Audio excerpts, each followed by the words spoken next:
l'histoire, somme toute, enfin je suis sûre qu'ici plein de gens l'ont vécu, de l'ami toxique, de l'ami qui trahit, de l'ami dont on s'aperçoit qui ne vous veut pas du bien. La deuxième histoire vécue, c'est qu'un jour je signe un livre dans une librairie et une fille me fait signer et on parle du thème du livre qui était la psychose maniaco-dépressive et elle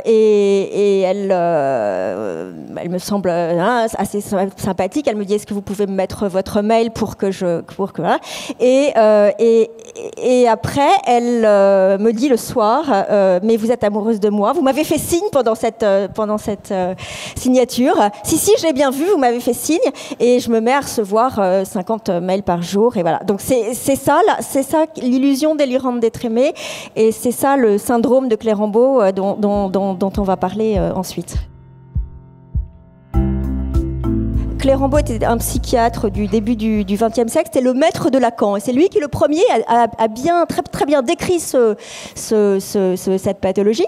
Et vous savez, comme souvent, il y a un cas emblématique, Freud avait son cas Anna, lui, Clérambault, il avait le cas Léa. Et Léa, c'est celle qui est restée dans l'histoire pour être vraiment, en effet, l'emblème de la maladie de Clérambault.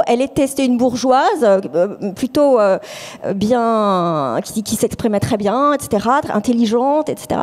Et elle était absolument persuadée que le roi d'Angleterre était amoureux d'elle. Donc elle a dilapidé toute sa fortune à faire des allers-retours entre Paris et Londres. Elle s'attachait aux grilles de Buckingham.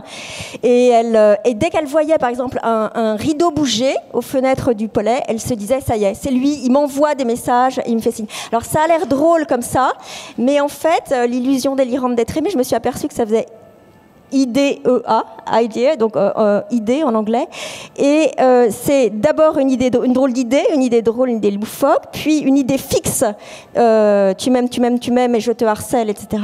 Et puis une idée noire à la fin, puisque ça se termine mal. Et finalement, ce roman, ça pourrait être ça, le cheminement d'une idée. On est dans le huis clos de la tête de la malade. J'ai toujours me suis sentie proche de cette famille d'écrivains qui va de Henry James à Nathalie Sarraute en passant par Virginia Woolf, et on creuse dans la psyché le plus profondément possible. Et puis je me suis dit: mais s'ils avaient l'arme de la science, qu'est-ce qu'ils feraient ? Ce serait fabuleux. En plus, donc croiser les deux. Et puis, en effet, la deuxième piste, c'est la piste de l'amour dans tous ses états. Donc, je ne sais pas si ici quelqu'un, certains ont peut-être lu le premier, La Donation, c'était sur donc la psychose maniaco-dépressive, donc l'amour malade. Le deuxième, L'attachement, c'est une sorte d'histoire de Lolita, donc l'amour déviant. Et ici, le troisième, l'amour fou, mais au sens littéral du terme. Il y a d'ailleurs un psychiatre qui m'a dit à